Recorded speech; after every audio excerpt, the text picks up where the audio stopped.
नमस्कार, मी श्वेता अंकले. तरुण भारतच्या न्यूज बुलेटिनमध्ये आपल्या सर्वांचे स्वागत. आता पाहूया ठळक घडामोडी. लोंढा वास्को रेल्वे मार्गावरील सोनोली ते दूधसागर येथे मालवाहू रेल्वेचे डबे रुळावरून घसरल्याची घटना शुक्रवारी सकाळी 9:30 वाजता घडली. यामध्ये 17 डबे घसरल्याची माहिती मिळाली आहे. यामुळे बेळगावहून वास्कोला जाणारी रेल्वे वाहतूक खोळंबली आहे. काही रेल्वे रद्द तर काही रेल्वेच्या मार्गामध्ये बदल करण्यात आला आहे. आज वास्को निजामुद्दीन एक्सप्रेस कोकण रेल्वे मार्गे धावणार असल्याने प्रवाशांना कसरत करावी लागणार आहे. बेकिनकेरी येथे शुक्रवारी नागमूर्तींचे उत्साहात आगमन झाले. या निमित्ताने सकाळपासून नागमूर्ती आणण्यासाठी लोहार बांधवांकडे नागरिकांची वर्दळ वाढली होती. बालचमूंसह ग्रामस्थांनी घरोघरी नागमूर्ती आणून पूजन केले. लोहार बांधवांकडून पारंपरिक पद्धतीने नागमूर्ती तयार करून ग्रामस्थांना पुरवल्या जातात. आजही ही परंपरा टिकून आहे, अशा भावना लोहार बांधवांनी व्यक्त केल्या. श्रावण महिन्यातील या पहिल्या सणाला विशेष महत्त्व दिलं जातं. या निमित्ताने फराळ आणि पोह्याचे लाडू करण्याची परंपरा ग्रामीण भागामध्ये टिकून असून एकमेकांच्या घरी जाऊन लाडू फराळाचे वाटप केले. गुन्हे तपास व वाहतूक विभागाच्या पोलीस उपायुक्त PV स्नेहा यांची बदली झाली आहे. त्यामुळे रिक्त झालेल्या पदावर निरंजन राजे अरस यांची नियुक्ती करण्यात आली आहे. सरकारने गुरुवारी सायंकाळी राज्यातील 8 non-IPS पोलीस अधीक्षकांच्या बदल्या केल्या आहेत. त्यामध्ये PV स्नेहा यांचा समावेश आहे. लोकायुक्त पोलीस अधीक्षकपदी त्यांची वर्णी लागली आहे. 30 जुलै 2021 पासून स्नेहा पोलीस उपायुक्त पदावर कार्यरत आहेत. तब्बल 3 वर्षांचा प्रदीर्घ काळ त्यांनी पोलीस उपायुक्त म्हणून बेळगावमध्ये सेवा बजावली. या कार्यकाळात त्यांनी अनेक गुन्ह्यांचा छडा लावला. एक जनस्नेही पोलीस अधिकारी म्हणून त्यांची ओळख निर्माण झाली होती. त्यांची आता बदली झाली आहे. शहरासह ग्रामीण भागामध्ये शुक्रवारी नागपंचमीचा सण साजरा केला गेला. विशेषतः नागमूर्ती आणि वारुळाची पूजा केली. त्याचबरोबर विविध पूजेच्या साहित्याची खरेदी झाली. या पार्श्वभूमीवर नागदेवतेची पूजा करून लाह्या आणि इतर नैवेद्य दाखवला. काही नागरिकांनी गुरुवारी नागमूर्ती आणल्या तर काही जणांनी शुक्रवारी नागमूर्ती आणून पूजन केले. नागदेवतेच्या मंदिरामध्ये भक्तांची आज वर्दळ वाढली होती. उंदराचा नाश करणाऱ्या सापाप्रती ग्रामीण भागामध्ये शिवारात जाऊन नैवेद्य दाखवून पूजा करण्यात आली. कारने थांबलेल्या पोलिसांच्या होयसळ वाहनाला धडक दिल्यामुळे पोलीस हवालदार जखमी झाला. गुरुवारी सायंकाळी टिळकवाडी येथील लेले मैदानाजवळ ही घटना घडली असून यासंबंधी वाहतूक दक्षिण विभाग पोलीस स्थानकात FIR दाखल करण्यात आला आहे. हनुमंत यल्लाप्पा कुद्रेमणी असे जखमी झालेल्या पोलीस हवालदाराचं नाव आहे. स्कोडा कारने पोलीस दलाच्या होयसळ वाहनाला धडक दिल्याने हा अपघात घडला असून अपघातात दोन्ही वाहनांचं नुकसान झालं आहे. जखमी पोलीस हवालदारांवर खासगी इस्पितळात उपचार करण्यात येत आहेत.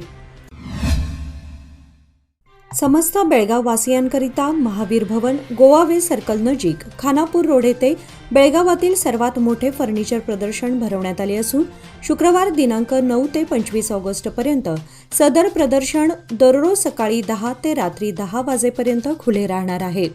या प्रदर्शनामध्ये 100हून अधिक फर्निचरच्या व्हरायटी पाहायला मिळतील, ज्यामध्ये इम्पोर्टेड कॉर्नर सोफा, लाकडी पलंग, कपाट, TV unit, dining table, dressing table इत्यादींची रेलचेल दिसून येईल. या फर्निचरवर तब्बल 75% सूट देण्यात आली असून यांच्याकडे फक्त ₹1 भरून EMIवर देखील फर्निचर खरेदी करण्याची सोय उपलब्ध करून देण्यात आली आहे.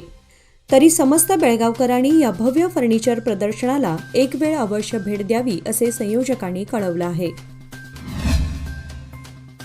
आपल्या मित्रासह लक्झरी कारमधून प्रवास करताना संशय आल्याने अधिक तपास केला असता आरोपीने चोरी केल्याची कबुली दिली असून त्याचे अन्य साथीदार फरार झालेत. नागराज सुभाष कचेरी असे अटक करण्यात आलेल्या आरोपीचे नाव आहे. आपल्या मित्रांसह कारमधून फिरणाऱ्या नागराजने कारवर प्रेस असे लिहिले होते. दरम्यान याबाबत अधिक चौकशी करण्यात आली असता संशयास्पद गोष्टी आढळून आल्याने पोलिसांनी त्याला ताब्यात घेऊन त्याची चौकशी केली. आरोपीने बेळगावमधील महांतेश नगर, अंजनेय नगर व शिवबसवनगर येथे अनेक ठिकाणी चोरी केल्याची कबुली दिली आहे. चौकशीअंती आरोपीकडून 10 लाख रुपये किमतीचे सोने व एक SUV कार असा सुमारे 10 लाखांचा मुद्देमाल जप्त केला आहे, अशी माहिती पोलिसांनी दिली. कारवाई वरिष्ठ पोलीस अधिकाऱ्यांच्या मार्गदर्शनाखाली करण्यात आली आहे. मार्केट पोलीस स्थानकाचे एसीपी सोमगौडा यू तसेच माळ मारुती पोलीस स्थानकाचे पोलीस निरीक्षक जे.एम. कालीमिर्ची यांच्या नेतृत्वाखाली पीएसआय होन्नाप्पा तळवार, पीएसआय श्रीशैल हुळगेरी या पथकाचा या कारवाईमध्ये सहभाग होता. या कारवाईचे पोलीस आयुक्त याडा मार्टिन यांनी कौतुक केले आहे. कुडची या भागातील सर्वाधिक वर्दळ असलेला आणि महत्त्वाचा कुडची येथील कृष्णा नदीवरील पूल तब्बल 19 दिवसांनी खुला झाला. गेल्या 2 दिवसांपेक्षा बुधवारी रात्रीपासून पाणी उतरण्याची गती अधिक असल्याने पूल लवकर खुला झाला आहे. बुधवारी सकाळी पाणी संथच उतरत होते, त्यामुळे आणखी 2 दिवस पूल पाण्यामध्ये राहील असे वाटत होते. पण गुरुवारी दुपारी पुलावरील पाणी कमी झाले. दुपारी दुचाकीधारकांनी या पुलावरून वाहतूक सुरू केली. कुडची पूल जुना असल्याने सार्वजनिक बांधकाम खात्याचे अधिकारी येऊन पूल तपासून वाहतूक सुरू करण्यात येणार आहे. गुरुवारी दुपारी अधिकारी येऊन पुलाची पाहणी केली. गुरुवारी संध्याकाळपर्यंत येथे 4 चाकी व अवजड वाहनांची वर्दळ सुरू करण्यात आली नव्हती. कुडची पूल जुना असल्याने तेथे नवा उंच पूल बांधण्यात येत आहे. या पुलाजवळ असलेला हा जुना पूल वाहतुकीस योग्य असल्याचा निर्वाळा मिळाल्यानंतर वाहतूक सुरू केली जाणार आहे. सध्या या पुलाजवळ व पुलावर खड्डे पडले असून वाहतुकीस अडथळा येतो. पण या भागाचा हा महत्त्वाचा पूल असल्याने त्यावरील नियमित वाहतूक सुरू राहणार असल्याची चिन्हे आहेत. गुरुवारी संध्याकाळपर्यंत कुडची पुलावर पोलिसांचा बंदोबस्त कायम होता. मुसळधार पावसामुळे बेळगाव शैक्षणिक जिल्ह्यातील शाळांना सुटी द्यावी लागली होती. याची भरपाई म्हणून शनिवार दिनांक 10 पासून पूर्ण दिवस शाळा भरवली जाणार आहे. शैक्षणिक जिल्ह्यातील इतर तालुक्यांमध्ये जरी येत्या शनिवारपासून पूर्ण दिवस शाळा भरली जाणार असली तरी बेळगाव शहर व तालुक्यात शनिवार दिनांक 17 पासून पूर्ण दिवस शाळा भरवली जाणार असल्याचे आदेश जिल्हाधिकाऱ्यांनी बजावले आहेत. बेळगाव जिल्ह्यामध्ये जुलै महिन्याच्या अखेरीला जोरदार पाऊस झाला. यामुळे नद्यांना पाणी येऊन रस्ते वाहतुकीसाठी बंद झाले. विद्यार्थ्यांना शाळेपर्यंत येण्यासाठी अडथळे असल्याने जिल्हाधिकाऱ्यांच्या सूचनेनुसार जिल्हाधिकाऱ्यांनी तब्बल आठवडाभर सुट्टी दिली होती. या सुट्टीची भरपाई म्हणून शनिवारी पूर्ण दिवस शाळा भरवण्यात येणार आहे. शनिवार दिनांक 10 पासून जिल्ह्यात शनिवारी पूर्ण दिवस शाळा भरवल्या जाणार आहेत. गावचे सुपुत्र शहीद जवान निंगाप्पा लक्ष्मण चिखलकर यांच्या नियोजित स्मारकाच्या भूमिपूजनाचा कार्यक्रम बुधवारी गावच्या तलावाजवळील बस स्टॉप समोर झाला. स्मारक भूमिपूजन व उभारणीचे काम माजी सैनिक संघटना, चिखलकर कुटुंबीय व ग्रामस्थांच्या सहकार्यातून होत आहे. गावच्या प्रवेशद्वारावर शहीद जवानाच्या स्मारक उभारणीमुळे गावच्या वैभवामध्ये भर पडली आहे. 29 नोव्हेंबर 1987 रोजी जवान निंगाप्पा चिखलकर श्रीलंकेमध्ये शांती सेनेतून सेवा बजावत असतेवेळी शहीद झाले. चव्हाट गल्लीतील चौकामध्ये स्मारकाची उभारणी केली होती. या ठिकाणी प्रत्येक वर्षी 29 नोव्हेंबरला पुण्यतिथी दिन गांभीर्याने पाळला जातो.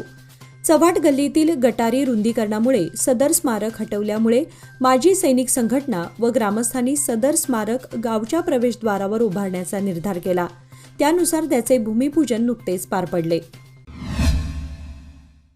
इंडिया तायक्वांदो, कर्नाटक क्रीडा प्राधिकरण आणि कर्नाटक ऑलिम्पिक संघटनाचे मान्यताप्राप्त कर्नाटक तायक्वांदो संघटनेतर्फे गेल्या 1 ते 5 ऑगस्ट दरम्यान आयोजित 41व्या राज्यस्तरीय उपकनिष्ठ, कनिष्ठ, वरिष्ठ आणि 10व्या कॅडेट तायक्वांदो स्पर्धेमध्ये बेळगाव जिल्हा तायक्वांदो संस्थेने तब्बल 29 पदकांची कमाई करत घवघवीत यश मिळवलंय. कोरमंगला इंडोअर स्टेडियम येथे झालेल्या या भव्य स्पर्धेत कर्नाटकातील सर्व जिल्ह्यातील 2000हून अधिक प्रतिभावान खेळाडूंनी उत्स्फूर्तपणे सहभाग घेतला होता.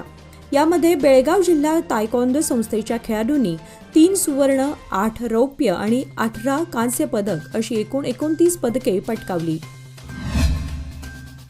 बहुचर्चेत असणाऱ्या नगराध्यक्ष व उपनगराध्यक्ष पदाच्या निवडणुकीच्या पार्श्वभूमीवर नुकताच आरक्षण जाहीर झालं आहे.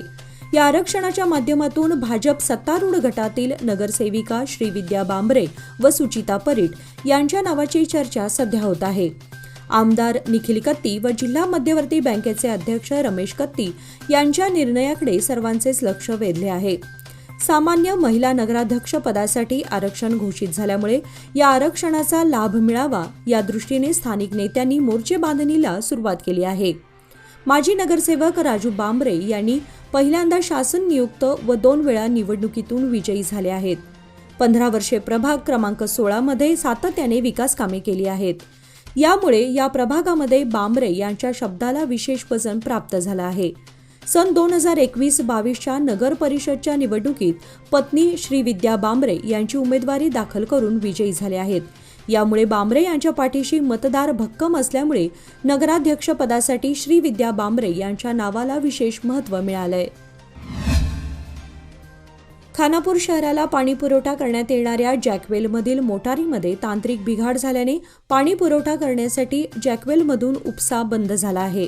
यामुळे खानापूर शहराला होणारा पाणी पुरवठा पुढील 5 दिवस बंद राहणार आहे.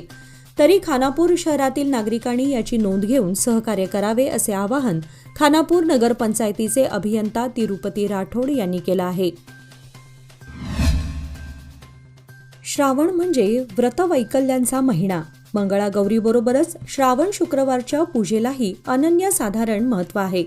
विविध रंगी आकर्षक फुलांची आरास करून श्रावण शुक्रवारी देवी मातेची आराधना व पूजन केले जाते. मंदिराबरोबर अगदी घरोघरीही लक्ष्मी मातेचे पूजन केले जाते. आपल्या परिवारातील व्यक्तींना उत्तम आरोग्य, दीर्घायुष्य, सुखसमृद्धी लाभावी, देवी मातेची कृपा सदैव आपल्या कुटुंबावर राहावी यासाठी स्त्रिया आवर्जून या श्रावण शुक्रवारचे देवीचे व्रत करतात.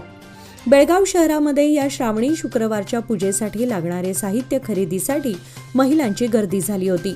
श्रीफळ, बदाम, हळकुंड, सुपारी, खोबरे, खारीक अशा पूजा साहित्याची पाकिटे, 5 प्रकारची फळे, फुले अगदी मोठ्या प्रमाणात उपलब्ध होती. नावगे क्रॉस येथील स्नेहम टॅपिंग सोल्युशन्स प्रायव्हेट लिमिटेड या कारखान्याला लागलेल्या भीषण आगीमध्ये मृत्युमुखी पडलेल्या कामगारांच्या कुटुंबियांना तसेच जखमी कामगारांना सरकारने देखील नुकसान भरपाई द्यावी अशी मागणी सेंटर ऑफ इंडियन ट्रेड युनियनने केली आहे. CITUने आज शुक्रवारी सकाळी जिल्हाधिकारी कार्यालयासमोर निदर्शने करून उपरोक्त मागणीचे निवेदन जिल्हाधिकाऱ्यांना सादर केले. यावेळी बोलताना CITUच्या बेळगाव तालुका अध्यक्ष मंदा नेवगी म्हणाल्या की परवा नावगे क्रॉस येथील कारखान्याला आग लागून जी दुर्घटना घडली त्या दुर्घटनेतील मृत 22 वर्षीय यल्लाप्पा गुंडापगोळ या कामगाराच्या अस्थी त्याच्या कुटुंबियांना पिशवीमध्ये घालून देण्यात आल्या हे अतिशय चुकीचे आहे. यल्लाप्पा कामगार असला तरी माणूस होता, त्यामुळे त्याच्या अस्थी व्यवस्थित सन्मानाने त्याच्या कुटुंबियांकडे सुपूर्द करायला हव्या होत्या. आगीच्या दुर्घटनेमुळे संबंधित कारखान्यातील कामगार बेरोजगार झाले आहेत. याचबरोबर आजचे बातमीपत्र इथे संपले. अधिक माहिती आणि ताज्या घडामोडींसाठी पाहत रहा तरुण भारत न्यूज चॅनल. तसेच आमच्या चॅनलला लाईक, शेअर आणि सबस्क्राईब करायला विसरू नका. आणि विश्वासार्ह बातम्यांसाठी दररोज वाचा दैनिक तरुण भारत. धन्यवाद.